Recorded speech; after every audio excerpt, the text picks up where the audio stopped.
In the grand, often tragic theater of the 20th century, certain events cast long, dark shadows across our collective memory. The name Chernobyl is one such shadow. It speaks of a disaster so profound, so terrifying, that it has become a global symbol for the dangers of nuclear power. We know the date, April 26, 1986. We have seen the images of the abandoned city of Pripyat, its Ferris wheel frozen in time. The story of Chernobyl has been told and retold, a stark warning etched into history. Yet, what if I told you that nearly 30 years before Chernobyl's reactor exploded, another, even more potent nuclear catastrophe unfolded, one that was deliberately and systematically erased from the world's view? This is the story of a disaster the world was never meant to know about, a silent apocalypse that poisoned a vast landscape and its people. This hidden tragedy occurred deep within the Soviet Union, a nation shrouded in secrecy and driven by the relentless pressures of the Cold War. It was a time of paranoia and ambition, where the race for nuclear supremacy overshadowed all else, including the safety of its own citizens. Unlike Chernobyl, there was no dramatic fiery explosion that captured the attention of international satellites and forced a government's hand. Instead, this was a quiet, insidious event. A massive, unseen cloud of radioactive poison was released into the atmosphere, silently drifting on the wind. It settled over hundreds of square kilometers of forests, lakes, and villages, rendering the land uninhabitable and its people victims of an enemy they could not see, smell, or taste. The story begins not with a bang, but with whispers. Rumors circulated for decades among Western intelligence agencies and the scientific community. There were strange reports of widespread sickness in a remote region of the Ural Mountains. There were puzzling scientific papers published by Soviet researchers that detailed the effects of radiation on plants and animals, but without ever explaining the source of this contamination. These fragments of information were like pieces of a puzzle with no picture to guide the assembly. For years, the truth remained buried under layers of official denial, state-sponsored silence, and fear. The people who lived through it were sworn to secrecy, their suffering unacknowledged, their stories untold. This documentary seeks to uncover that buried truth. We will journey back in time, behind the Iron Curtain, to a place that officially did not exist. We will investigate the events that led to a disaster that, in terms of the total amount of radioactivity released into the environment, was far greater than Chernobyl. We will explore how a superpower managed to conceal a catastrophe of this magnitude from the entire world for so long. This is the story of the Kishtim disaster of 1957, a name that should be as infamous as Chernobyl but remains largely unknown. It is a tale of scientific hubris, state negligence, and the enduring human cost of a secret nuclear war. To understand the Kishtim disaster, one must first understand the Soviet obsession with secrecy. In the post-World War II era, the world was cleaved in two by the ideological chasm of the Cold War. The United States had demonstrated its terrifying new power with the atomic bombs dropped on Hiroshima and Nagasaki. For Joseph Stalin and the Soviet leadership, achieving nuclear parity was not just a matter of prestige, it was a matter of national survival. This desperation fueled a frantic, all-consuming race to build their own atomic bomb. The project was given the highest priority, and it was cloaked in a level of secrecy so absolute that it created voids in reality itself, places that were scrubbed from existence on maps and in official records. This is how Chelyabinsk 40 came to be. It was one of the Soviet Union's many closed cities, secret settlements where sensitive research and production took place. These cities were invisible to the outside world. They had no names, only post office box numbers as their designation. Chelyabinsk 40, later known as Chelyabinsk 65, and eventually given the public name of Ozyorsk, was the birthplace of the Soviet nuclear weapons program. It was built from scratch in the late 1940s in a remote area of the southern Ural Mountains, chosen for its isolation and its proximity to water sources needed for cooling nuclear reactors. It was a place that did not exist on any map, a blank spot where a city of scientists, engineers, and workers lived and toiled in complete isolation. The heart of this secret city was a sprawling industrial complex known as the Mayak Production Association. Mayak, which means lighthouse in Russian, was built with astonishing speed and a chilling disregard for safety. Its sole purpose was to produce weapons-grade plutonium, the key ingredient for an atomic bomb. Prisoners from the Gulag labor camps were used to construct the facility, working in horrific conditions. When the first nuclear reactor was fired up in 1948, The urgency to produce plutonium was so great that fundamental safety protocols were ignored. Engineers and scientists, working under immense political pressure, made decisions that would have devastating and long-lasting consequences for the entire region. The secrecy extended beyond the city's perimeter. The workers and their families who lived in Chelyabinsk 40 were cut off from the rest of the Soviet Union. They enjoyed a higher standard of living than most Soviet citizens, with better housing and well-stocked shops, a reward for their silence and their vital work. However, they were prisoners in a gilded cage. They could not leave without permission, and they could not speak to anyone, not even their closest relatives, about the nature of their work or the place they called home. This enforced silence was the first line of defense in the cover-up that was to come, creating a population conditioned to accept the unexplainable and to never ask questions. The work inside Mayak was relentless and dangerous. The facility was a sprawling city of its own, with multiple nuclear reactors, a reprocessing plant to extract plutonium from spent nuclear fuel, and vast storage facilities for the highly radioactive waste. In the early years, the concept of nuclear waste management was dangerously primitive. The primary goal was production, and the waste was seen as little more than an inconvenience. For years, Mayak's engineers simply dumped enormous quantities of high-level radioactive waste directly into the nearby Teka River, a vital water source for dozens of downstream villages. The river glowed with an eerie light at night, a testament to the poison it carried. This blatant contamination of the Teka River was the first unacknowledged disaster. Tens of thousands of people living along the riverbanks were exposed to severe levels of radiation. They drank the water, fished in the river, and watered their livestock, unaware of the invisible poison they were consuming. A mysterious new illness began to afflict the villagers, a condition the local doctors called river disease. People suffered from fatigue, nausea, bleeding, and weakened immune systems. Cancers and birth defects became tragically common, yet the state provided no explanation. Instead, they fenced off parts of the river and told people not to use the water, offering no reason for the sudden prohibition. As the scale of the river contamination became too obvious to ignore, Mayak's leadership sought a new solution for their ever-growing mountain of radioactive waste. They decided to store the most potent liquid waste in massive underground steel tanks, each encased in thick concrete. These were huge cylindrical containers, each holding hundreds of thousands of liters of a witch's brew of radioactive isotopes. The tanks were fitted with cooling systems, as the radioactive decay process generated immense heat.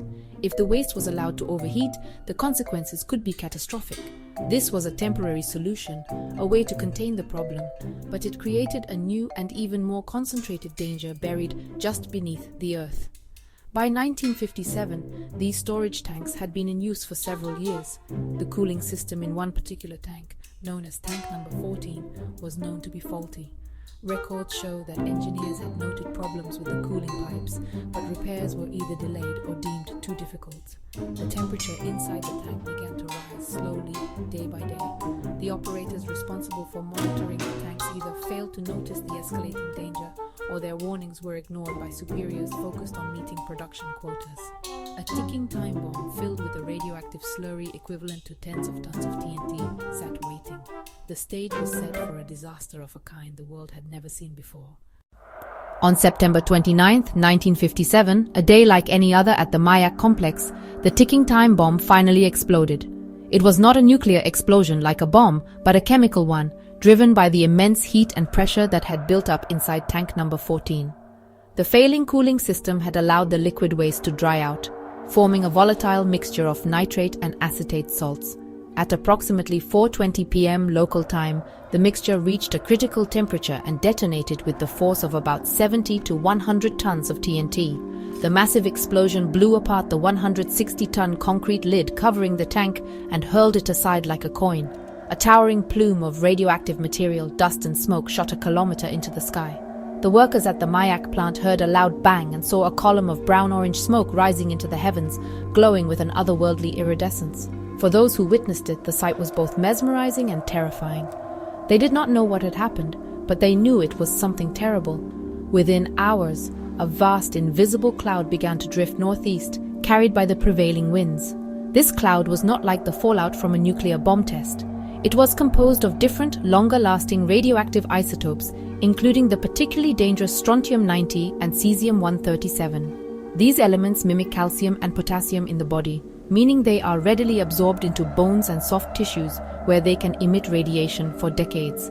The radioactive plume traveled for hundreds of kilometers, silently blanketing a huge swath of the Chelyabinsk, Sverdlovsk, and Tyumen regions.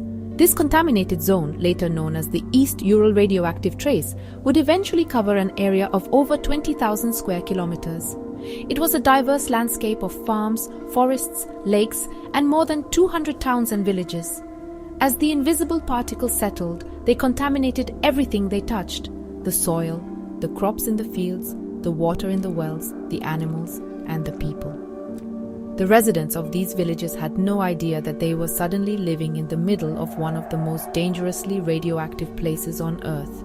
In the immediate aftermath, there was no public announcement, no sirens wailed, no warnings were issued.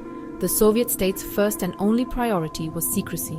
While cleanup crews in protective gear were hastily dispatched to decontaminate the Mayak plant itself, the villagers just a few kilometers away went about their lives. They harvested their crops, drank milk from their cows, and collected water from their wells, all of which were now dangerously contaminated. They were being poisoned, but their own government chose to remain silent. The unseen enemy had arrived, and the authorities who knew of its presence decided that the secret of its existence was more important than the lives of their own people. The story of the Kishtim disaster begins not with an explosion but with an ambition. It was an ambition born in the ashes of World War II, a time when the world map was being redrawn by new superpowers. In August 1945, the United States unleashed a terrifying new force upon the world, dropping atomic bombs on the Japanese cities of Hiroshima and Nagasaki. For the Soviet Union, led by the iron-fisted Joseph Stalin, this was more than just the end of a war. It was a direct challenge. The Americans possessed a weapon of unimaginable power, and Moscow had nothing to counter it. This imbalance created a deep-seated fear and a desperate sense of urgency within the Kremlin. The race for the bomb was on, and for the Soviets, coming in second was not an option. It was a matter of national survival, ideological destiny, and global power. This monumental task was handed to Lavrenti Beria, the ruthless and feared head of the Soviet secret police, the NKVD. Beria was not a scientist, but he was a master of organization and terror, qualities deemed essential for a project of this magnitude. He assembled the nation's brightest physicists, including Igor Kurchatov, who would become the scientific director of the program. They were given limitless resources, but they were also given an ultimatum: succeed quickly or face the consequences. The pressure was immense. Every decision was made under the shadow of Stalin's paranoia and Beria's brutal efficiency. There was no room for error, no time for caution, and certainly no budget for the kind of safety measures that might slow down progress. The goal was singular: to build a Soviet atomic bomb at any cost. The project was shrouded in a level of secrecy that was absolute even by Soviet standards. It was codenamed simply the Special Committee, and its existence was known only to the highest echelons of power. To build the vast industrial complexes required to produce fissile materials like plutonium, the Soviet state turned to its most readily available resource: forced labor. Hundreds of thousands of prisoners from the Gulag system were marshaled to construct secret cities and factories in the most remote and inhospitable corners of the country. They worked with primitive tools in brutal conditions, their lives considered expendable in the service of the state's nuclear dream. This foundation of secrecy and human suffering was built into the very DNA of the Soviet atomic program from its first day. This frantic race against time created a culture where speed trumped safety. The scientists and engineers were brilliant, but they were working from stolen American blueprints and theoretical knowledge, with little practical experience in handling the incredibly dangerous materials involved. They were forced to cut corners, to make educated guesses, and to push technology to its absolute limits and beyond. The political imperative to close the nuclear gap with the United States overrode every scientific and ethical consideration. This philosophy of production at all costs would define the early years of the Soviet nuclear industry and set the stage for a series of catastrophic failures, culminating in the disaster at Mayak. The bomb they were building was meant to protect the nation, but the process of building it would poison a part of it forever. To create plutonium, the Soviet Union needed to build a city. This was not just any city. It was a secret city, a place deliberately erased from all maps and official records. It was one of many closed administrative territorial entities, or ZATOs, that were scattered across the vast Soviet landscape. These were invisible cities, their locations known only to the state. In the late 1940s, a site was chosen in the remote southern Ural Mountains, nestled between the cities of Kishtim and Kasli.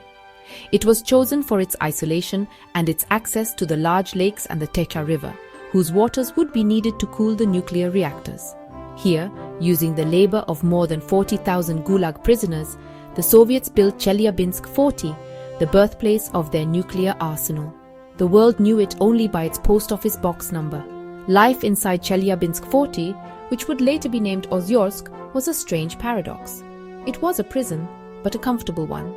The scientists, engineers, technicians, and their families who were brought here to live and work were given privileges unimaginable to the average Soviet citizen. They lived in new apartment buildings, their children attended good schools, and the shops were filled with goods, from fine foods to fashionable clothing, that was scarce everywhere else in the country. This was the state's reward for their crucial work, and more importantly, for their silence. They were the atomic people, a special class of citizens who enjoyed a high standard of living in exchange for their freedom. They were pioneers on a secret frontier, participants in a grand national project. However, this comfortable life came at a steep price. The residents of Chelyabinsk 40 were effectively prisoners in a gilded cage. The entire city was surrounded by barbed wire fences and armed guards. No one could enter or leave without special permission, which was rarely granted. Communication with the outside world was heavily monitored and censored. Residents were forbidden from ever revealing where they lived or what they did, not even to their own parents or siblings. They were told to say they lived and worked at a postbox or a tractor factory. This enforced isolation created a unique psychology, a community bound together by a shared secret and a shared dependence on the state that controlled their every move. They learned not to ask questions about the strange smells in the air or the colored smoke that sometimes rose from the factory. This absolute secrecy was the government's most powerful tool. It ensured that the dangerous and unprecedented work being done at the Mayak facility, the industrial heart of Chelyabinsk 40, would remain hidden from the world and from the Soviet people themselves. By creating a population that was physically and psychologically isolated, the state built the perfect environment for a cover-up. The people of the secret city were conditioned to accept the official narrative, to trust the authorities, and to believe that the state always acted in their best interests. This culture of silence and obedience would prove to be a critical factor when the unimaginable happened, allowing a catastrophe to unfold with barely a whisper reaching the outside world. At the center of the secret city stood the reason for its existence, the Mayak Production Association. The name Mayak means lighthouse in Russian, an ironic name for a place so shrouded in darkness. This was a colossal industrial complex, a city of reactors and chemical plants dedicated to a single urgent mission, producing weapons-grade plutonium. The first nuclear reactor, designated A, was a direct copy of the American reactor at Hanford, Washington. It was rushed into operation in June 1948. The pressure from Moscow was relentless. Stalin wanted his bomb, and the scientists and engineers at Mayak worked around the clock, pushing themselves and their equipment to the breaking point to deliver it. The first Soviet atomic device was successfully tested in August 1949, a triumph for the program that only intensified the demand for more plutonium. The process of creating plutonium was incredibly dirty and dangerous.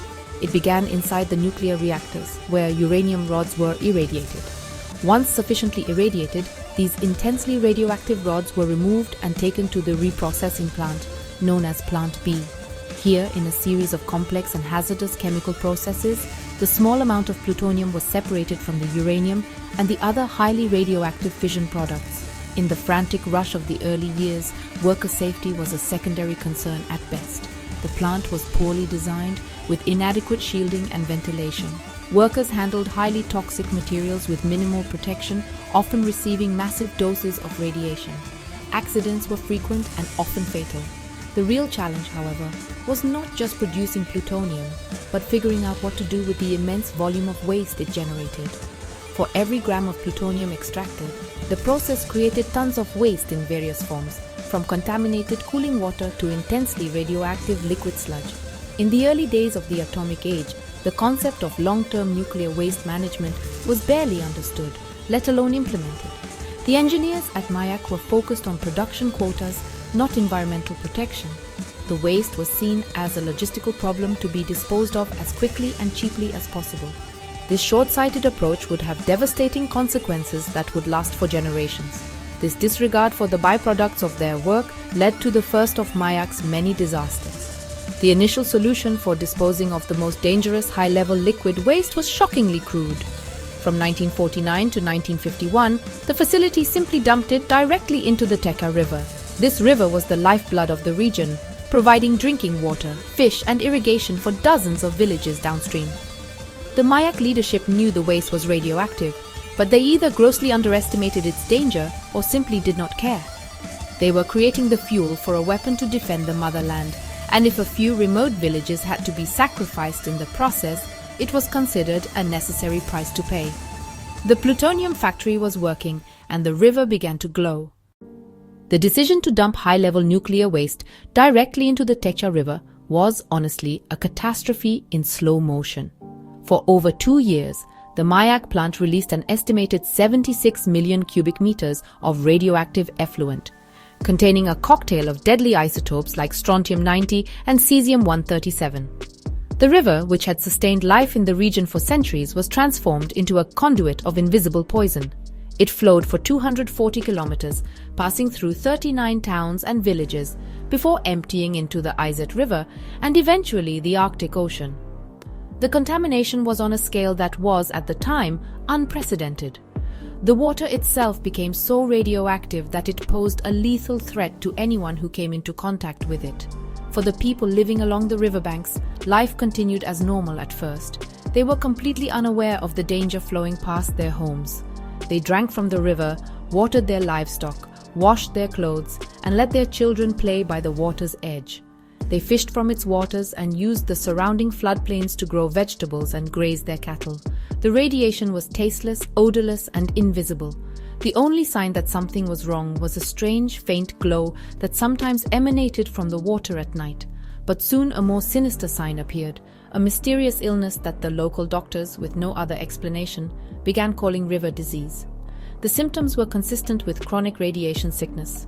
People became perpetually tired and weak. Their immune systems collapsed, making them susceptible to constant infections. They suffered from internal bleeding, hair loss, and skin that wouldn't heal. Most alarmingly, rates of cancer, especially leukemia, began to skyrocket.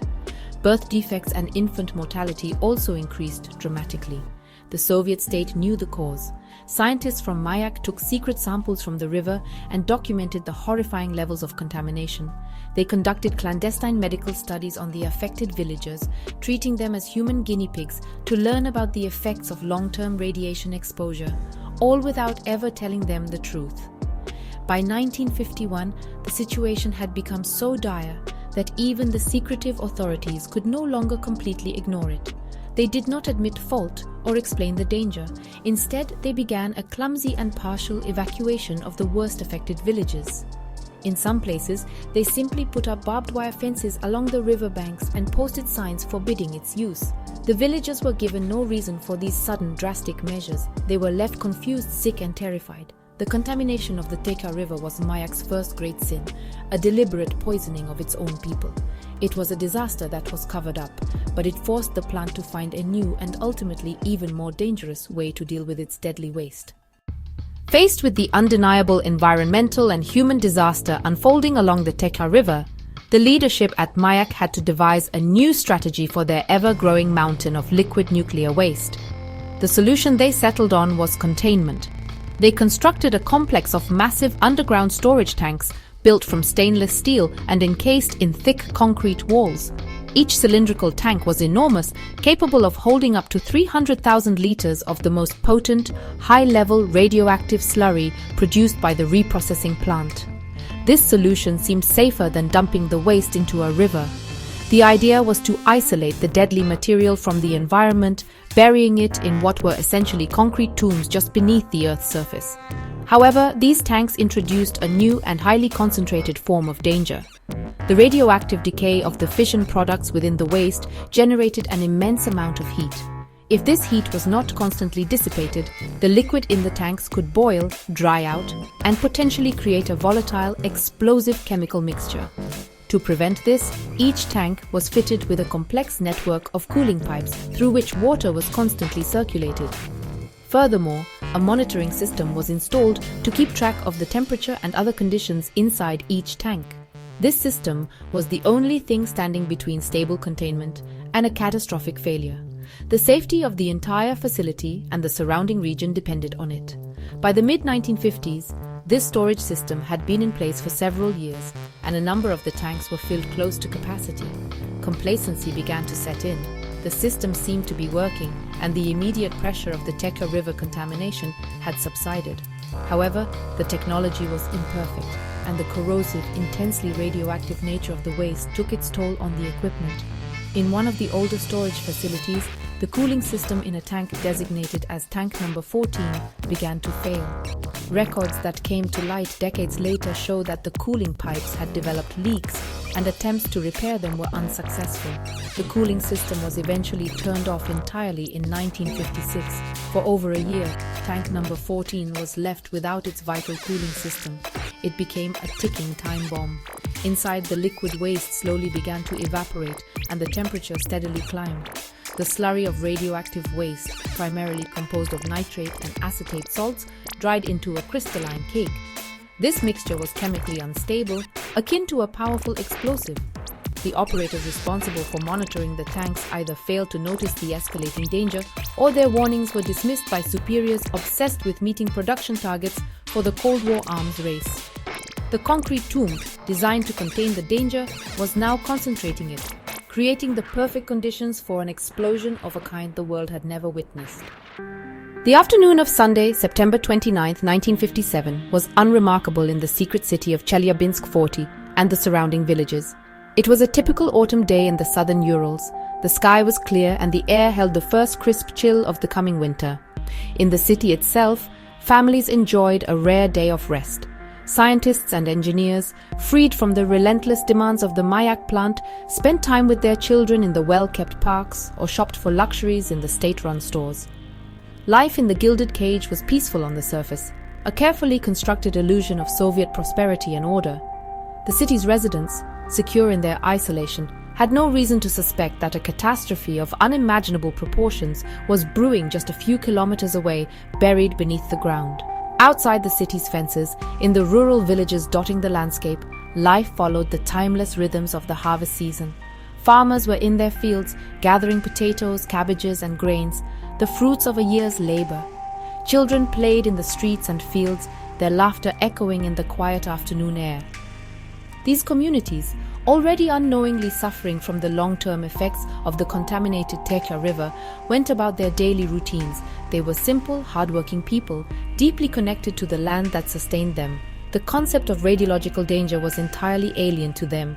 The distant, sprawling factory complex on the horizon was just a mysterious part of their landscape, a place of government work they knew better than to question. Inside the Mayak complex, the Sunday shift was smaller than usual, but the plant never truly slept. The nuclear reactors continued to hum, and the chemical reprocessing lines churned out their precious deadly product. In the control room for the waste storage facility, operators monitored rows of dials and gauges. It was a tedious job, watching for anomalies in a system that had been stable for years. The warnings about the faulty cooling system in tank number 14 were old news, a problem that had been documented, discussed, and ultimately shelved. The immense danger contained within the concrete tomb had become normalized, a familiar risk that faded into the background noise of daily operations. The calm was deceptive, a thin veneer over a system pushed to its breaking point. This sense of normalcy was the most dangerous element of all. The workers at Mayak, the residents of Chelyabinsk 40, and the villagers in the countryside were all caught in a state of unknowing. The government's obsession with secrecy had created a profound and widespread ignorance. No one understood the true nature of the materials being handled at the plant or the catastrophic potential of the waste it generated. The calm of that Sunday afternoon was the calm of a population deliberately kept in the dark, moments before an event that would irrevocably shatter their world and poison their future, all without them even hearing the sound of the blast. The disaster that unfolded on September 29, 1957, was not an accident in the truest sense of the word. It was really an inevitability. the direct result of a chain of reckless decisions, technological failures, and systemic negligence. The root of the problem lay in tank number 14, one of the massive underground containers holding high-level liquid nuclear waste. The cooling system for this specific tank, a complex network of pipes designed to carry away the intense heat generated by radioactive decay, was known to be defective. The highly corrosive nature of the radioactive slurry had caused leaks in the pipes, a problem that engineers had identified but, had been unable to properly fix. In 1956, a full year before the explosion, a crucial and honestly catastrophic decision was made. Faced with the inability to repair the leaking pipes, the plant operators turned the cooling system for tank number 14 off completely.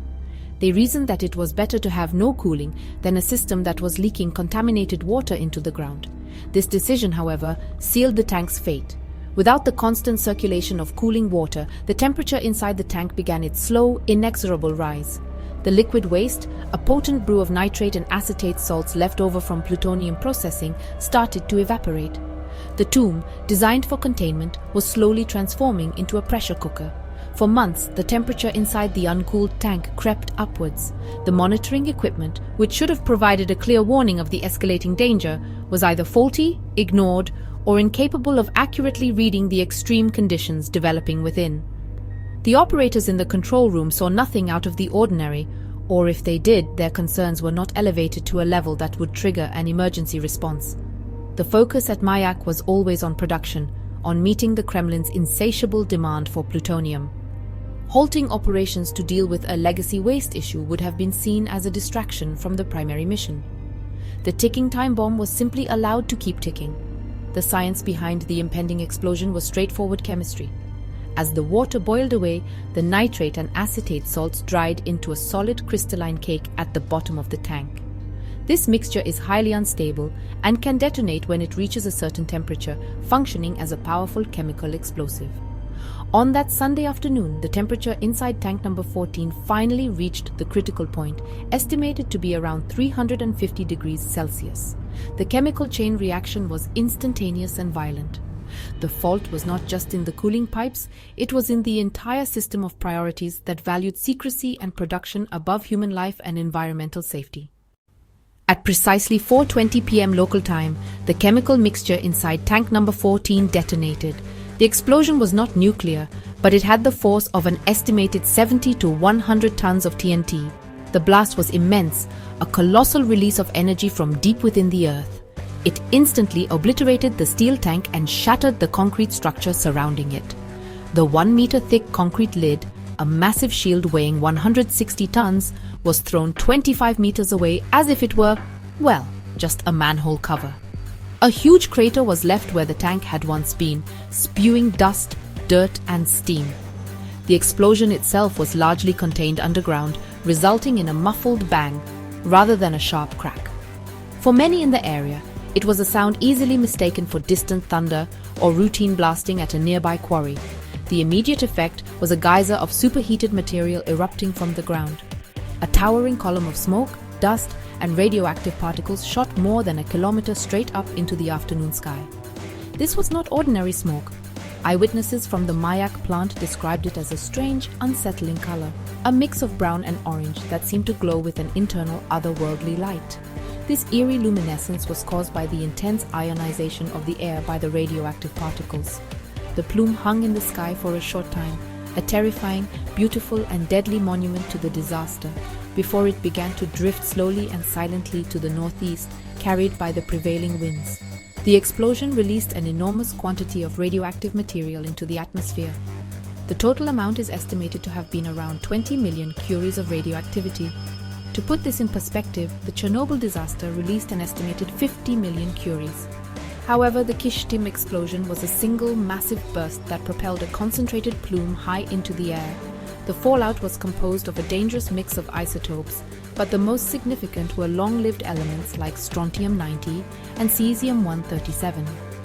These elements are particularly insidious because the human body mistakes them for calcium and potassium, incorporating them directly into bones and muscle tissue, where they continue to emit damaging radiation for decades.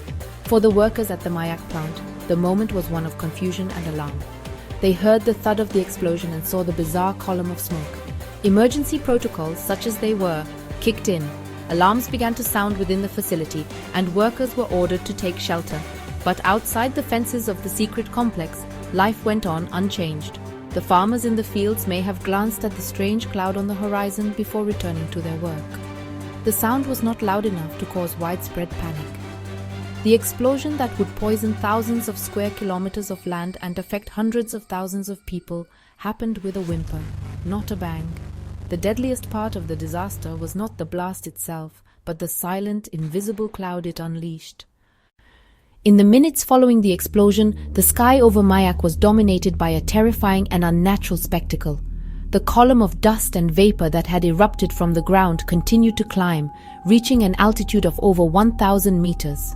For those who witnessed it from the grounds of the plant or the nearby city of Chelyabinsk 40, it was an unforgettable sight.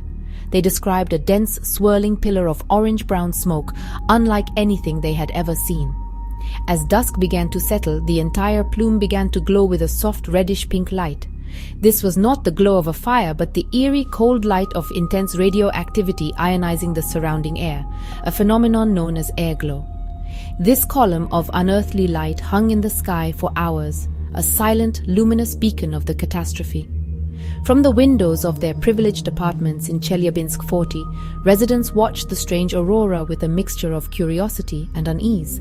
Some thought it was a military exercise, others perhaps a strange atmospheric event. Lacking any information from the authorities, they were left to speculate. Children pointed at the pretty, glowing cloud, unaware that it was a harbinger of death, carrying a toxic payload that would soon settle over their region.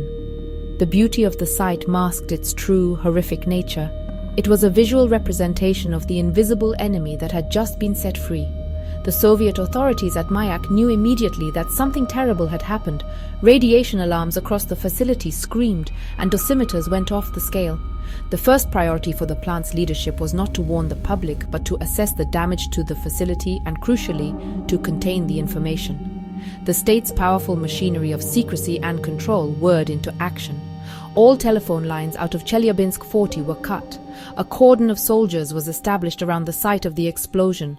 The message from Moscow was clear and absolute. No word of this incident was to reach the outside world. The cover-up began at the very moment the radioactive dust was settling. As the glowing plume drifted, it began to dissipate, spreading its invisible contents over a vast area. The heavier particles fell out first, contaminating the immediate vicinity of the Mayak plant with extreme levels of radiation. The lighter particles, however, were carried much farther by the wind, forming a long, narrow trail of fallout. This trail, which would later be named the East Ural Radioactive Trace, stretched for over 300 kilometers. The unearthly light in the sky eventually faded, but the poison it had carried was now silently blanketing the forests, fields, lakes and villages that lay in its path, initiating a slow-motion disaster that would unfold over the coming days, weeks and years. The radioactive cloud, no longer glowing, became completely invisible as it drifted northeast from Mayak. It was a silent, odorless plume of poison, a ghost moving across the landscape. The weather conditions on that day were crucial in determining the shape and extent of the contamination. A steady wind carried the plume in a relatively narrow band, creating a long, cigar-shaped footprint of fallout on the ground below. This trace, the EURT, was approximately 300 to 350 kilometers long and varied in width from 30 to 50 kilometers. It was a defined path of destruction, an invisible river of radiation flowing through the heart of the Chelyabinsk region. As the cloud traveled, it deposited its deadly cargo onto everything below. Radioactive particles, primarily strontium-90 and cesium-137, settled on the leaves of trees, the grass in the pastures, the soil of the farmlands, and the surface of the lakes. Everything within the path of the plume became contaminated. The highest levels of radiation were found closest to Mayak, but significant and dangerous levels of fallout were deposited hundreds of kilometers away. The total area of land contaminated with long-lived, dangerous isotopes was immense, estimated to be over 20,000 square kilometers, an area larger than some small European countries. This vast territory was home to approximately 270,000 people. These people, living in over 200 different settlements, had no idea what had happened. They continued with their lives as the invisible killer settled around them. They worked in their gardens, tilling soil that was now dangerously radioactive. They let their cows graze on contaminated grass, which meant the milk they drank would be laced with strontium-90. They drew water from open wells that were now collecting radioactive dust.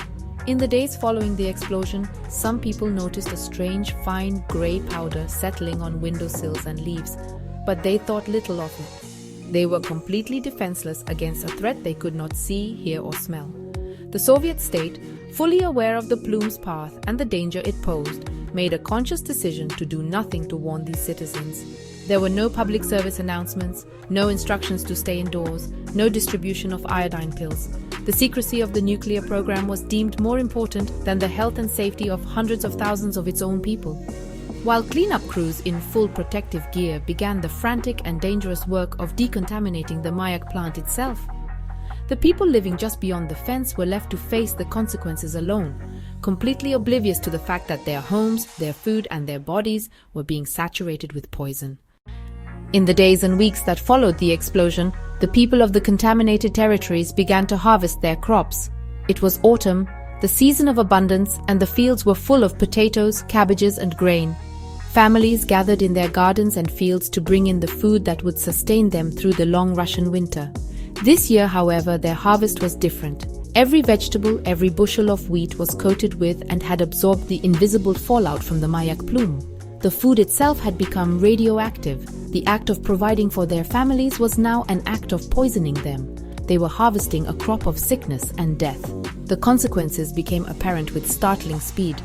Livestock that grazed on the contaminated pastures began to show signs of acute radiation sickness. Cows, sheep, and goats became weak and lethargic, their fur fell out in patches, and many died. Farmers were bewildered by the sudden mysterious plague affecting their animals, yet they continued to milk the surviving cows and consume the meat from the animals that died, unaware that they were ingesting concentrated doses of radioactive isotopes. The milk, in particular, was a potent vector for strontium-90, which was efficiently passed from the grass to the cow to the humans who drank it, settling in their bones and the bones of their children. The authorities were not idle, but their actions were secretive and confusing. Teams of officials and scientists began to arrive in the villages. They did not explain the situation. Instead, they carried strange clicking devices, Geiger counters, and took samples of soil, water, and food. They ordered the immediate plowing under of entire fields of ripe crops, telling the distraught farmers that there was a mysterious disease and the harvest must be destroyed.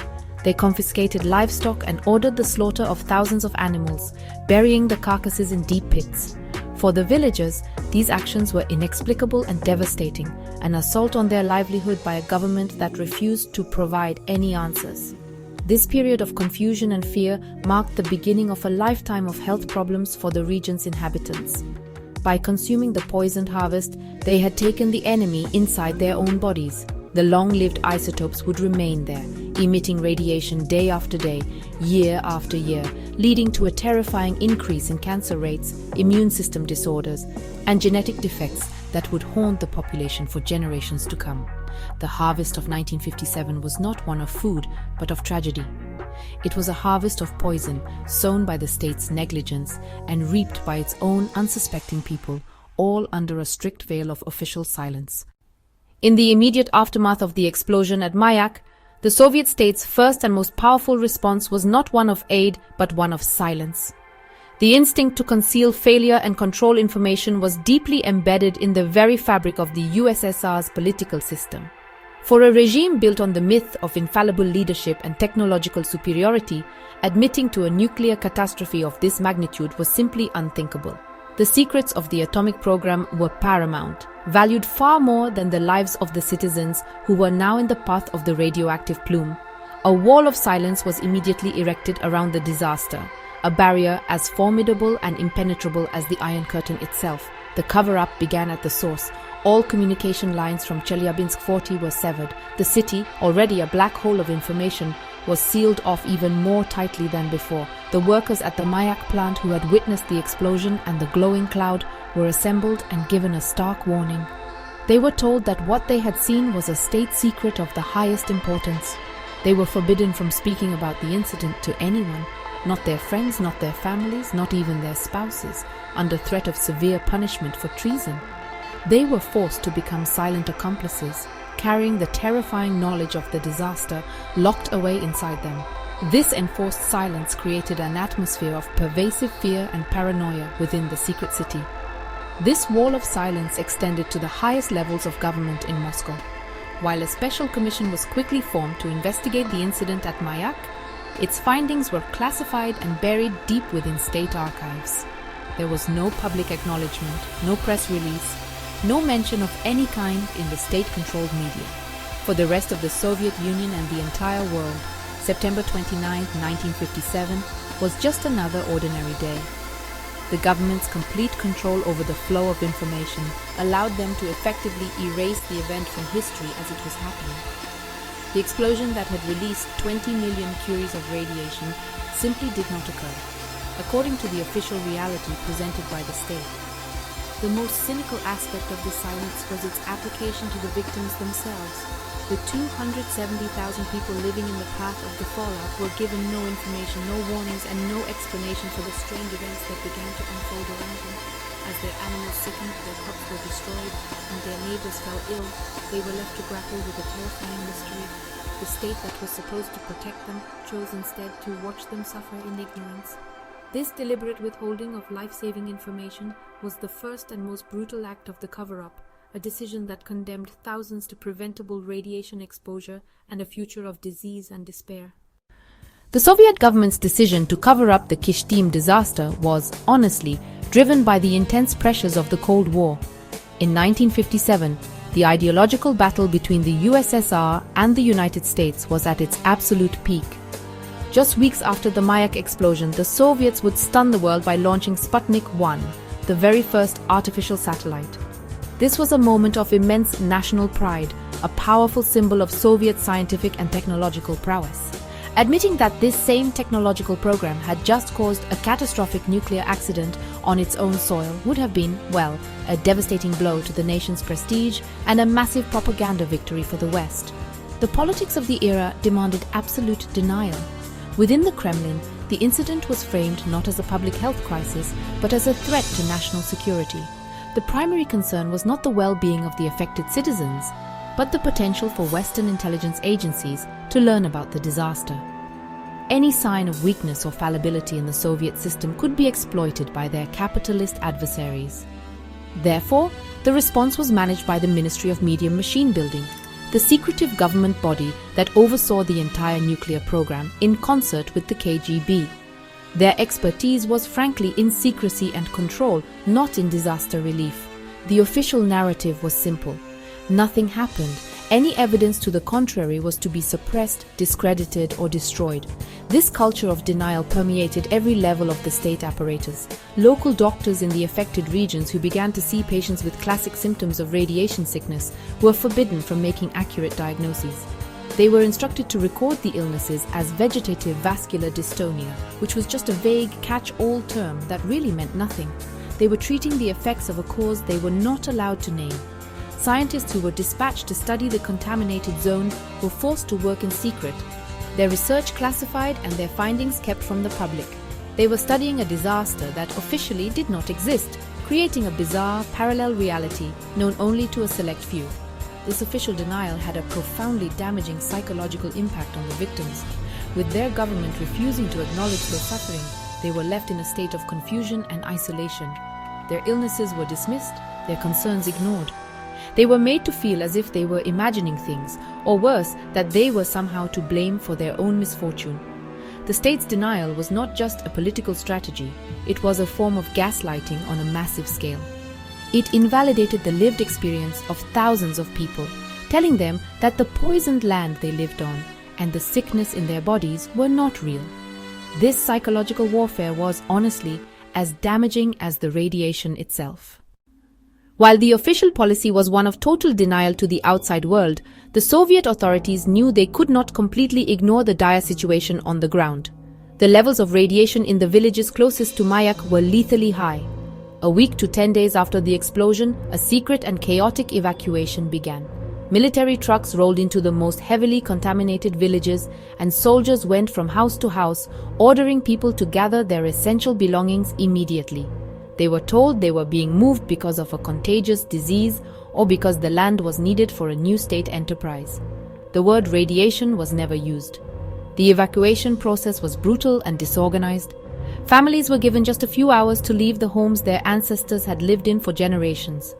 They were forced to leave behind most of their possessions, their homes, and most cruelly, their livestock, which were their main source of wealth and sustenance. They were loaded onto open trucks and driven to new, hastily constructed settlements outside the contaminated zone. These new homes were often of poor quality, and the displaced people were treated with suspicion by their new neighbors, who had been told they were carrying some sort of infectious disease. They were, in a very real sense, refugees in their own country, uprooted and dispossessed by a government that refused to tell them why. Not all villages were evacuated. The decision of who to move was based on cold scientific calculations of radiation exposure, not on humanitarian concerns. The authorities established a contamination threshold. Villages above that line were moved, while those just below it were left behind. This created an arbitrary and cruel lottery of fate. People in villages with dangerously high but not quite lethal levels of contamination were simply abandoned. They were left to live on poisoned land, to drink poisoned water and to eat poisoned food, all while their government watched and took notes on the long-term health consequences. The evacuation was not a rescue mission. It was a damage control operation designed to limit the most immediate and obvious casualties. The deception continued even after the evacuation. The empty villages were not just abandoned, they were physically erased from existence. Special teams were sent in to demolish the houses, tear down the fences, and bury the remains in deep pits.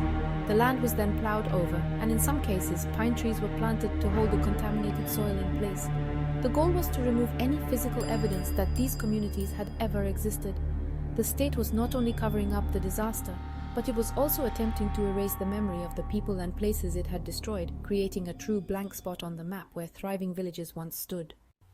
The Soviet government's effort to erase the Kishtim disaster went beyond evacuating villages and silencing witnesses. It was a systematic campaign to destroy all physical evidence and suppress any scientific data that could reveal the truth. In the contaminated zone, which was officially designated the East Ural State Reserve, a massive and honestly bizarre cleanup operation began.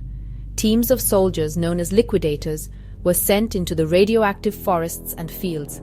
Many of these young conscripts had no idea of the true danger they faced and were given, frankly, inadequate protective gear.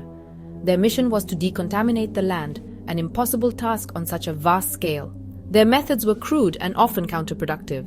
They attempted to wash the radioactive particles off trees and buildings, which only served to spread the contamination into the soil and groundwater. They buried immense quantities of contaminated topsoil, crops, and animal carcasses in unlined trenches, creating concentrated pockets of radioactive material that would leach into the environment for decades. The entire operation was a desperate attempt to make the problem invisible. The goal was not to make the land safe, but to make it look normal. The authorities were trying to bury the evidence of their failure, both literally and figuratively, under tons of earth. The scientific and medical data collected from the region was treated with the same level of secrecy. Doctors and scientists who studied the health of the affected population were working for the state. Their findings were immediately classified as top secret and sent to a secure facility in Moscow, known as Clinical Dispensary No. 1. This institute became the secret repository for all information on the human cost of the disaster. The data was never used to help the victims or to inform public health policy. Instead, it was analyzed by the state to understand the effects of radiation for military and strategic purposes, treating its own citizens as unwitting subjects in a horrifying long-term experiment. This erasure of evidence extended to the scientific community. For years, Soviet scientists would publish papers on the ecological effects of radiation on plants and animals in a specific, unnamed region of the Urals.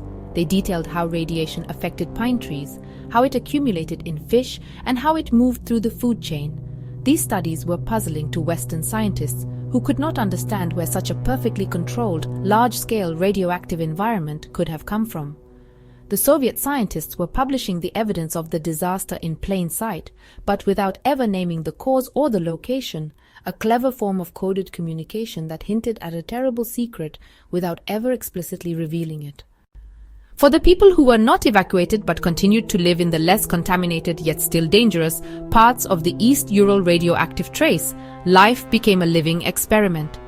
The Soviet state, having decided against moving them, made another, even more sinister decision to study them. These populations became a unique cohort for observing the long-term effects of chronic, low to medium dose radiation exposure. Secret medical clinics were set up in the region, and residents were required to undergo regular mandatory checkups. They were given extensive physical exams, their blood was drawn, and their health was meticulously documented, all under the guise of providing special state-sponsored health care. The people were never told the true purpose of these examinations. They were led to believe that the government was simply concerned for their general well-being. In reality, every piece of data, from blood cell counts to cancer diagnoses, was collected and sent to the secret research facilities in Moscow. The doctors and nurses performing the exams were often unaware of the bigger picture, simply following orders from above. The villagers became unwitting subjects in one of the largest and longest-running human radiation experiments in history. Their bodies were the laboratories, and their suffering was the data that the Soviet military-industrial complex used to write its manuals on nuclear warfare and radiological safety. The officials running this secret program displayed a chillingly detached and scientific attitude. They documented the rising rates of leukemia and other cancers, the increase in infant mortality and birth defects, and the widespread prevalence of immune system disorders. They tracked how radioactive isotopes like strontium-90 accumulated in the bones and teeth of children, even collecting baby teeth for analysis. This was invaluable information for a superpower locked in a nuclear arms race, but it was gathered at a terrible human cost. The state was actively monitoring the slow poisoning of its own people, not to help them, but to learn from them for its own strategic advantage.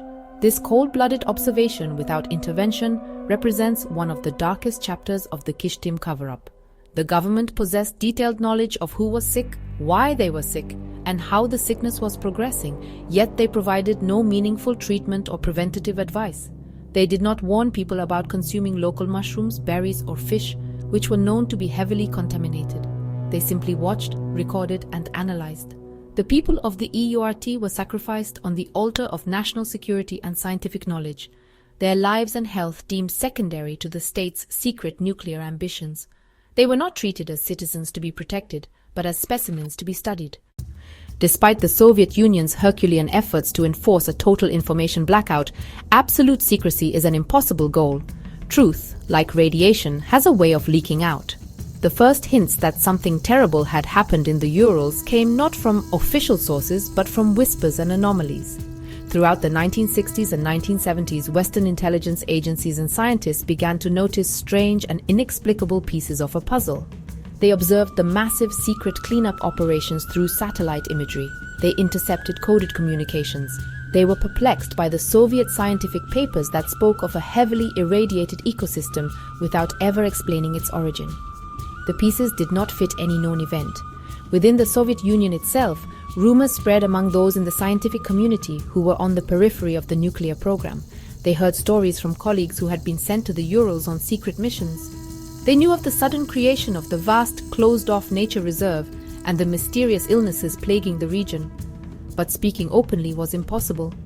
The fear of the KGB and the consequences of revealing a state secret were powerful deterrents.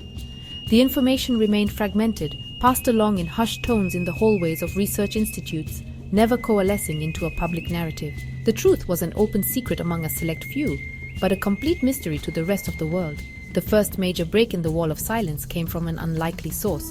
In 1976, a Soviet biologist named Zoris Medvedev, who had been exiled and was living in London, published an article in the journal New Scientist. In it, he pieced together the clues from the cryptic Soviet scientific literature. He hypothesized that a catastrophic accident involving nuclear waste had occurred somewhere in the Urals in the late 1950s. He was widely ridiculed by the Western nuclear establishment, who found it hard to believe that a disaster of such magnitude could have been kept secret for so long. The official Soviet response was, predictably, a furious and complete denial, calling his claims science fiction. Despite the official denials, Medvedev's article had planted a seed of doubt. It encouraged other researchers and intelligence analysts to look more closely at the evidence. In the United States, a group of scientists at the Oak Ridge National Laboratory began to re-examine the data. They published a report in 1979 that supported Medvedev's theory, concluding that a major radiological accident was the only plausible explanation for the Soviet data. The cover-up was beginning to fray at the edges. The whispers were growing louder, and the outside world was slowly, painstakingly, beginning to uncover the truth of the disaster that the Soviet Union had tried so hard to bury. The immediate fallout from the Kishtim explosion settled as an invisible blanket of poison, but its effects on the people living within the East Ural radioactive trace were brutally physical. In the weeks and months following the disaster, a wave of acute health crises swept through the villages that had not been evacuated. People began suffering from symptoms they had never experienced before, a mysterious and terrifying affliction. They endured constant nausea, uncontrollable bleeding from their noses and gums, and their hair fell out in clumps. Their skin, if scratched or cut, would fail to heal, leading to weeping sores and infections. These were the classic horrific signs of acute radiation sickness, a diagnosis their doctors were forbidden to make. The primary culprits were the radioactive isotopes that had saturated their environment and entered their bodies. Cesium-137, which mimics potassium, spread throughout the soft tissues and muscles, irradiating the body from within. Even more insidious was strontium-90. Behaving like calcium, it was absorbed from contaminated milk and vegetables and became incorporated directly into the bones and teeth of the victims. Once lodged in the bone marrow, it became a permanent internal source of radiation, relentlessly bombarding the very tissues responsible for producing red and white blood cells. This led to chronic anemia, a compromised immune system, and a dramatic increase in the risk of developing leukemia and other bone cancers. The impact was particularly devastating for the most vulnerable children and the elderly. Children, with their rapidly growing bodies, absorbed strontium-90 at a much higher rate than adults, condemning them to a lifetime of internal irradiation. Their developing immune systems were shattered, leaving them susceptible to every common illness. The elderly, whose bodies were already more frail, succumbed quickly to the onslaught of radiation. In the first few years after the disaster, mortality rates in the affected villages soared. The landscape was not only physically contaminated, but also scarred by an invisible epidemic of sickness and premature death, a silent public health catastrophe unfolding far from the world's eyes. This wave of sickness was met not with medical aid, but with clinical observation.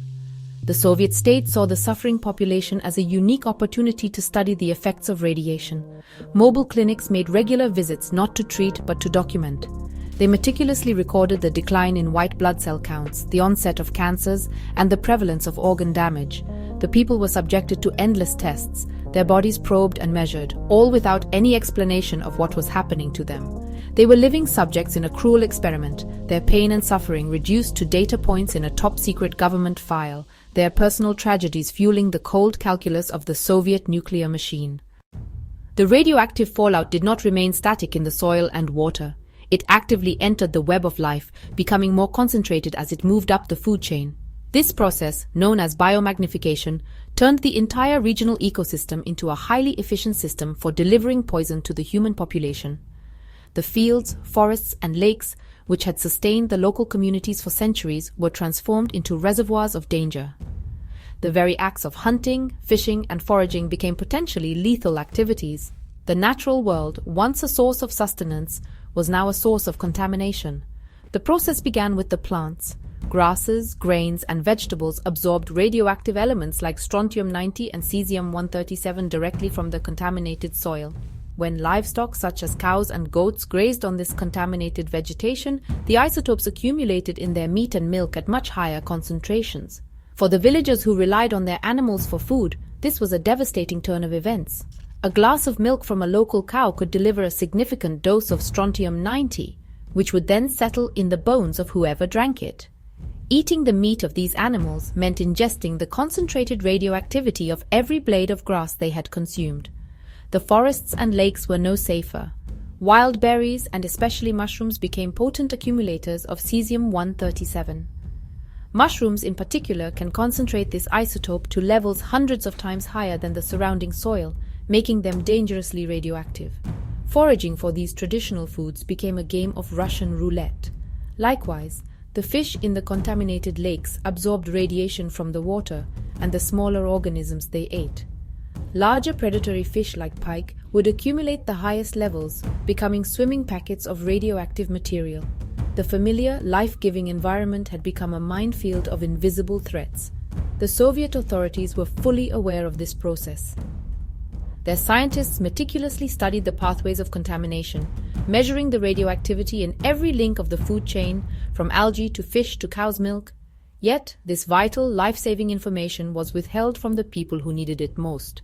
They issued no warnings about consuming local mushrooms or fish from certain lakes. They did not advise people to avoid dairy products. This deliberate silence ensured that the population would continue to ingest the poison, allowing the state's secret study of long-term radiation exposure to continue uninterrupted. The food chain had become a delivery mechanism for a state-sanctioned poisoning. The most heartbreaking legacy of the Kishtim disaster was its impact on the next generation. The fallout did not just harm those who were alive in 1957, it inflicted a terrible toll on their children and their children's children. The radiation caused extensive genetic damage, attacking the DNA within the reproductive cells of the exposed population. This led to a tragic and lasting increase in the rates of birth defects, developmental disorders, and hereditary diseases.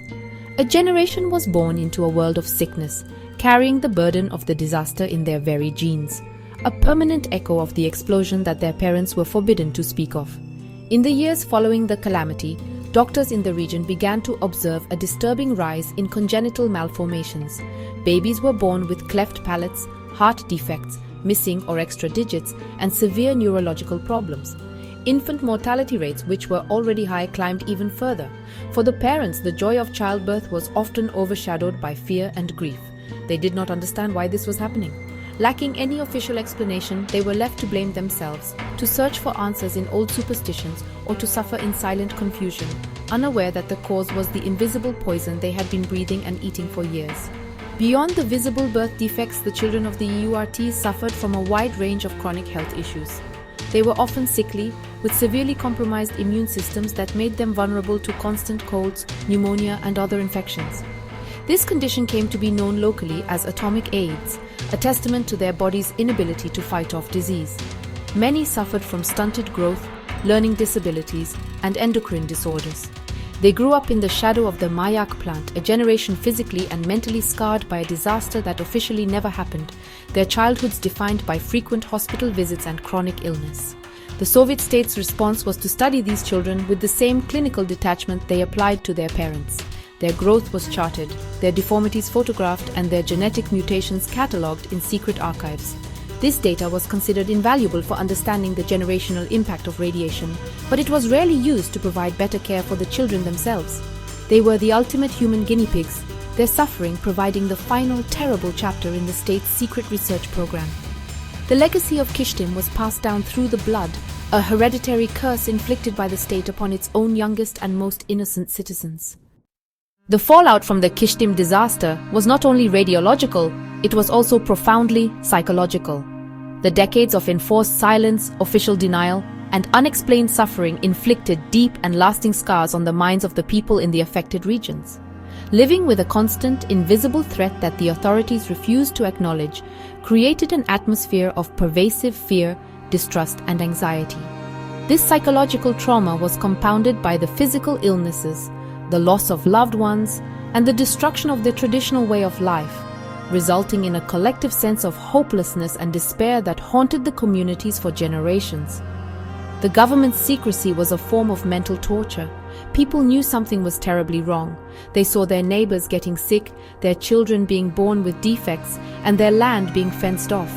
Yet they were told that everything was normal. This official gaslighting created a profound sense of cognitive dissonance, forcing people to doubt their own perceptions and experiences.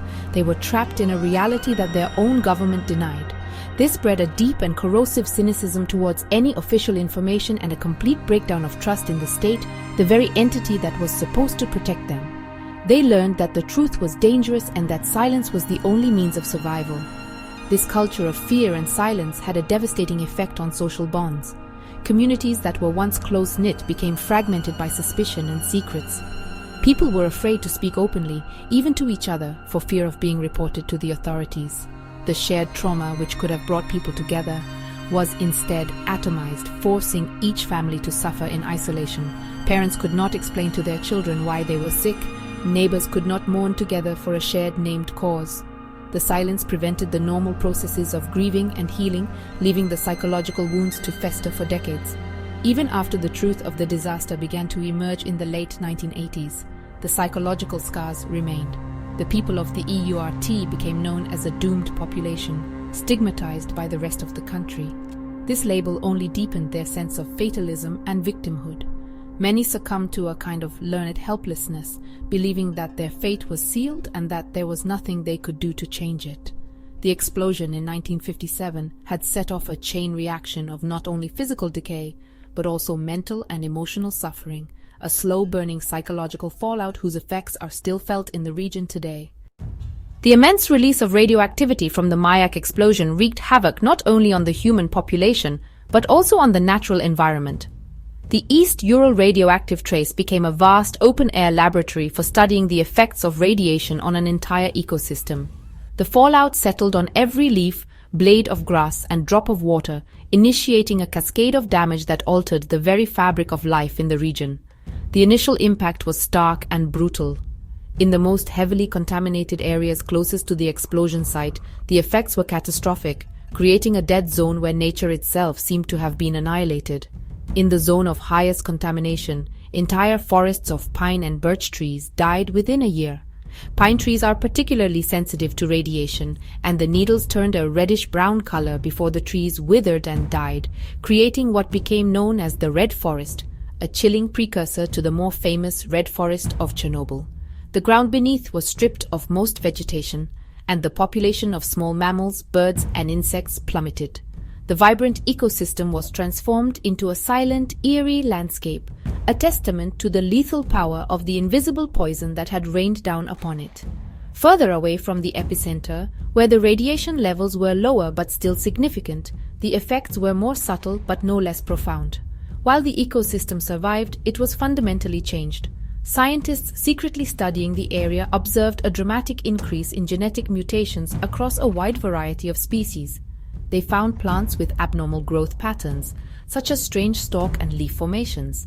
Insects were discovered with malformed wings and limbs.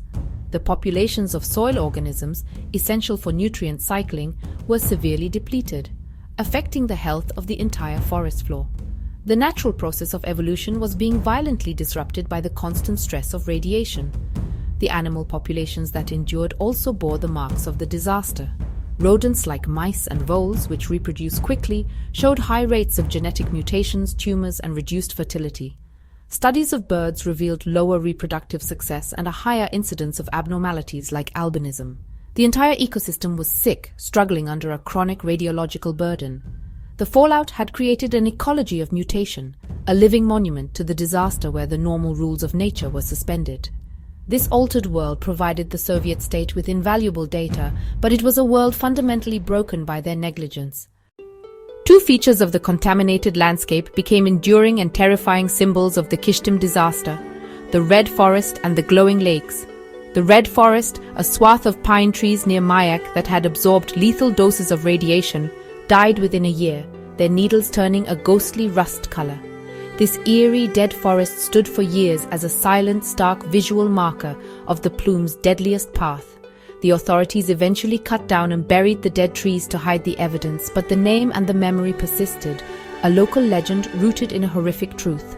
It was a visible wound on a landscape scarred by an invisible poison. Equally infamous were the region's lakes, which became repositories for Mayak's radioactive waste long before and after the 1957 explosion. Lake Karachi, a small shallow lake on the Mayak site, was used as a direct dumping ground for high-level liquid waste for decades. It accumulated so much radioactivity that it became arguably the most polluted place on the entire planet.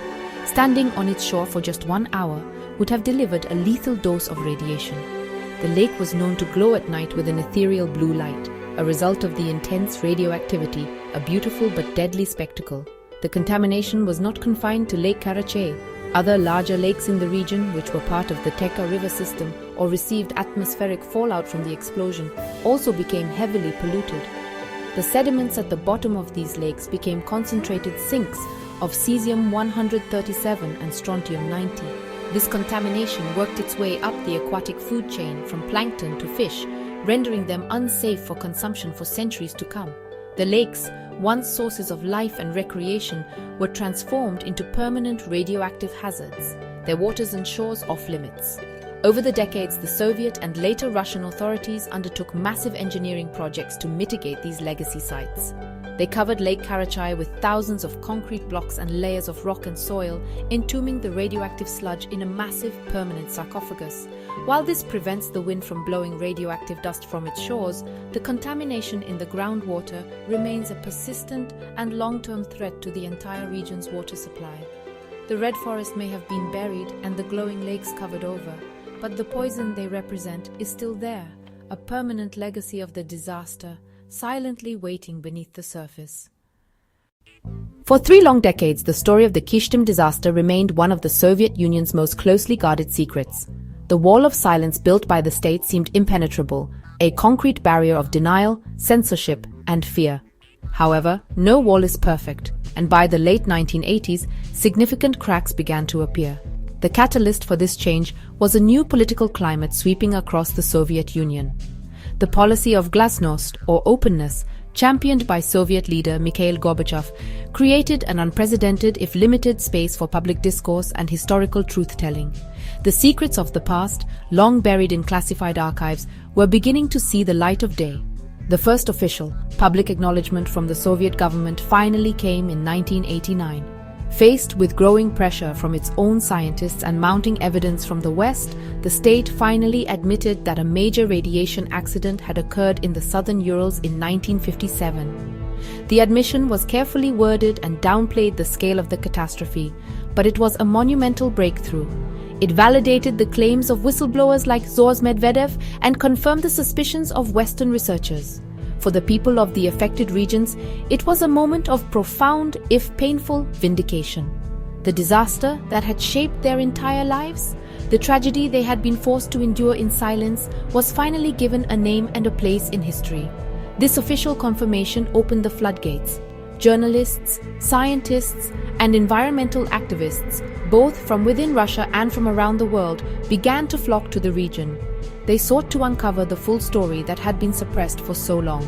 They interviewed the surviving victims, who could now speak openly about their experiences for the first time without fear of reprisal. They gained access to some of the previously classified medical and environmental data, which painted a horrifying picture of the disaster's true cost. The concrete wall of secrecy did not just crack, it began to crumble, revealing the ugly truth it had been built to hide from the world. The process of uncovering these lessons was slow and painful. The decades of secrecy had created a legacy of distrust and decay. The full extent of the environmental contamination and the long-term health effects were still not completely understood. Yet, the work had begun. The story of Kishtim was no longer just a collection of whispers and rumors, it was becoming a documented historical event. The lessons that had been deliberately buried by the Soviet state were being painstakingly excavated, offering stark warnings about the dangers of unchecked state power, the folly of prioritizing secrecy over safety, and the enduring human cost of the Cold War's nuclear obsession. The Chernobyl disaster in April 1986 cast a long shadow that, ironically, helped to illuminate the hidden tragedy of Kishtim. When Chernobyl's Reactor 4 exploded, it sent a radioactive cloud across Europe, making a Soviet-style cover-up, well, impossible. The international outcry and the transparent horror of the event forced the world to confront the real-world consequences of a major nuclear accident. This new, global awareness of radiological dangers created a context in which the older, secret disaster of Kishtim could finally be understood and appreciated. Chernobyl became the yardstick against which all other nuclear accidents were measured, and this comparison revealed some startling truths about the 1957 event. When scientists began to compare the two disasters, they found that in some respects, Kishtim was even worse. While Chernobyl released more total radioactivity, the Kishtim explosion released a massive amount of long-lived, bone-seeking strontium-90. In fact, nearly all of the strontium-90 released at Chernobyl was contained within the reactor core, while Kishtim spewed it directly into the atmosphere. This made the fallout from Kishtim particularly insidious for the local population, as the strontium-90 became embedded in their bodies and the local food chain for decades. The nature of the Kishtim fallout presented a more persistent long-term internal radiation threat to the people it affected.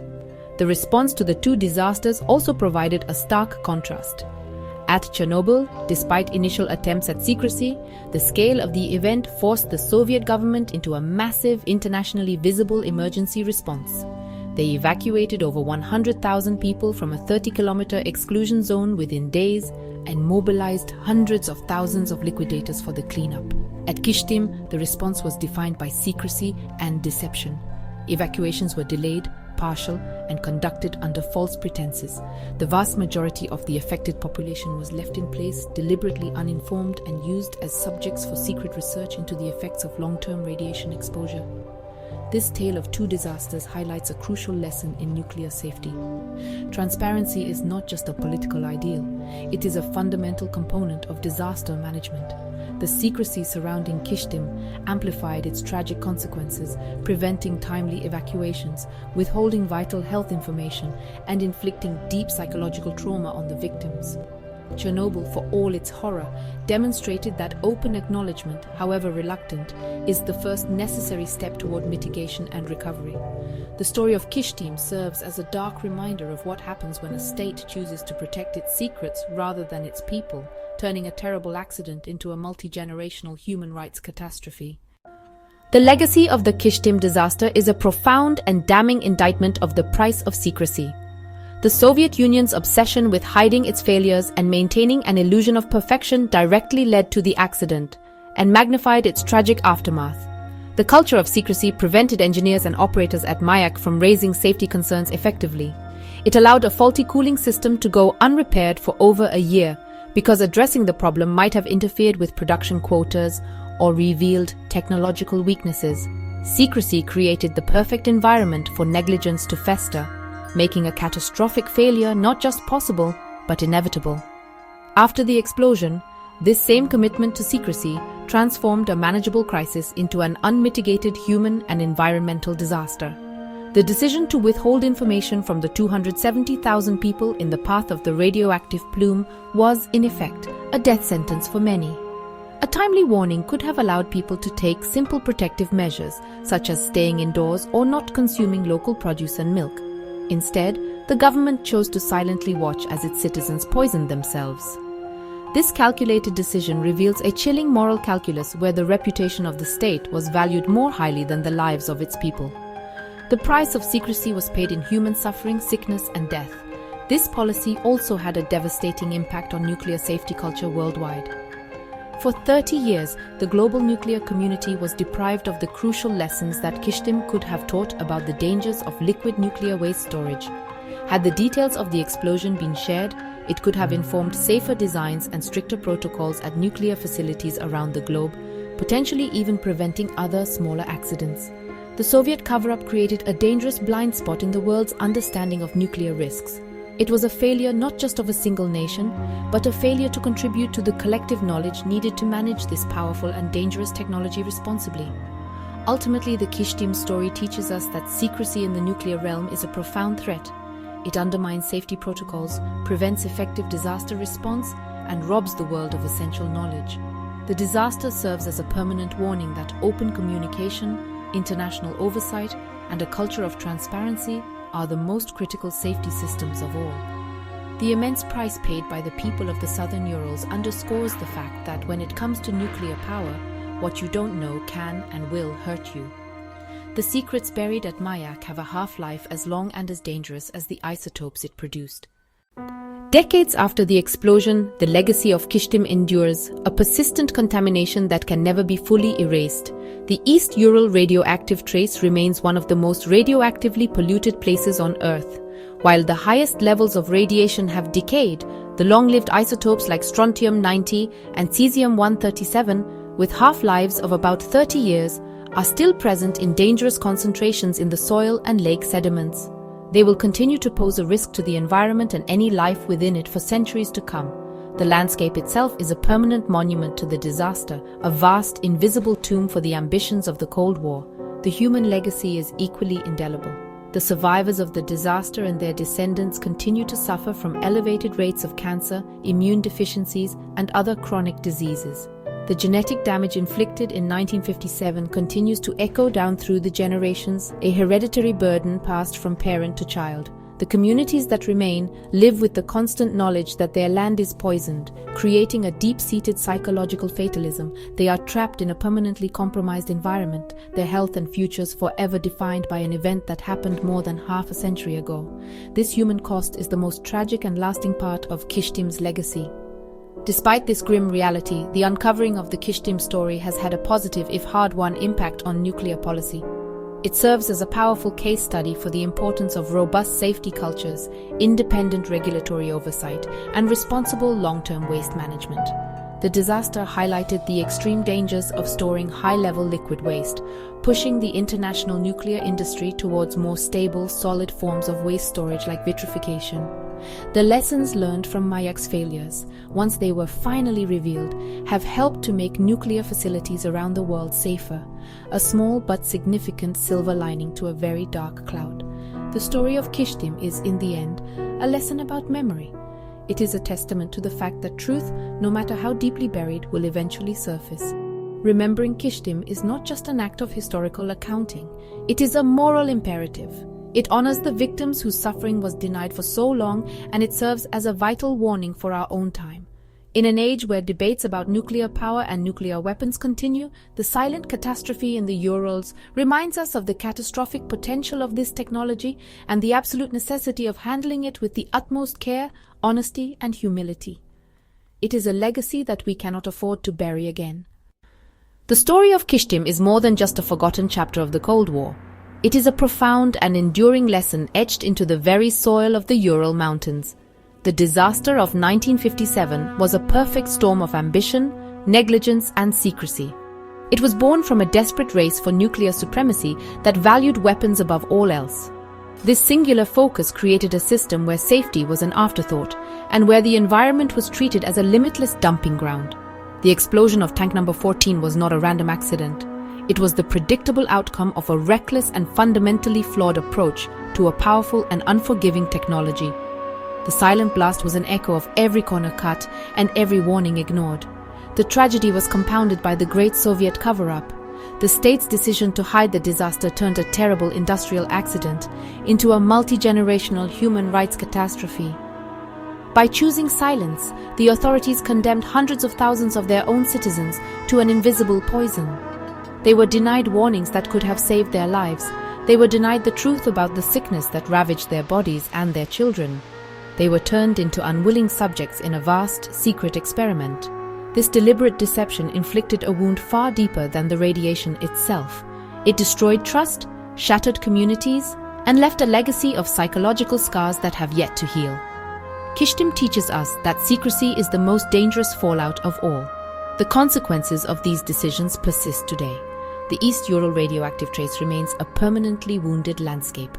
The long-lived isotopes of strontium-90 and cesium-137 are still present, a quiet threat embedded in the ecosystem. They continue to move through the food chain, a persistent reminder of the poison that was unleashed. For the people of the region, the legacy is carried in their bodies and their memories. They live with higher rates of cancer and chronic illness. They live with the knowledge that their home is forever compromised. The story of Kishtim is not over. It is a slow-motion disaster, its effects still unfolding in the lives of the descendants of those who first witnessed the unearthly glow in the sky. This hidden history serves as a powerful counter-narrative to the clean, controlled image often presented by the nuclear industry. It reveals the messy, all-too-human reality of what can happen when things go wrong. Kishtim is a stark reminder of the immense responsibility that comes with harnessing the power of the atom. It demonstrates the absolute necessity of a robust safety culture, independent oversight, and, most importantly, complete transparency. The lessons from Mayak, bought at such a terrible price by the people of the Urals, are too important to be forgotten. They must inform our approach to nuclear technology, ensuring that such a silent catastrophe is never allowed to happen again. In our modern world, the debate over nuclear energy is more relevant than ever. As we face the urgent challenge of climate change, nuclear power is often presented as a clean, carbon-free solution. It promises vast amounts of energy without the greenhouse gas emissions that are warming our planet. In this context, it can be easy to forget the darker side of this technology. It can be tempting to dismiss past accidents like Chernobyl and Kishtim as relics of a bygone era, products of flawed Soviet-era technology, and a culture of secrecy that no longer exists. But to do so would be a grave mistake. The story of Kishtim is not just history, it is a vital and urgent warning for our present and future. The disaster reminds us that the challenges of nuclear power are timeless. The fundamental problem of what to do with highly radioactive waste, the very issue that led to the Kishtim explosion, remains largely unsolved on a global scale. Nations around the world are still grappling with how to safely store and dispose of materials that will remain deadly for thousands of years. The story of Mayak's ticking concrete tombs is a chilling reminder of the catastrophic potential of these legacy wastes and the immense importance of finding permanent, secure solutions. Kishtim forces us to ask hard questions about the full life cycle cost of nuclear energy, from production to waste disposal. Furthermore, the story is a powerful lesson about the relationship between technology, power, and truth. The Kishtim disaster was hidden for so long because a powerful state wished it to be hidden. In an age of misinformation and competing narratives, it is crucial to remember how easily truth can be suppressed in the name of national security or corporate interest. The fight for transparency and accountability at nuclear sites around the world is ongoing. The voices of whistleblowers, independent scientists, and affected citizens are as essential today as they were in uncovering the secrets of Mayak. Remembering Kishtim means championing the right to know and challenging the culture of secrecy wherever it appears. Ultimately, the reason to remember this unseen disaster is for the victims. For decades, their suffering was officially non-existent. Their stories were silenced, and their pain was invalidated. Bringing the history of Kishtim into the light is an act of bearing witness.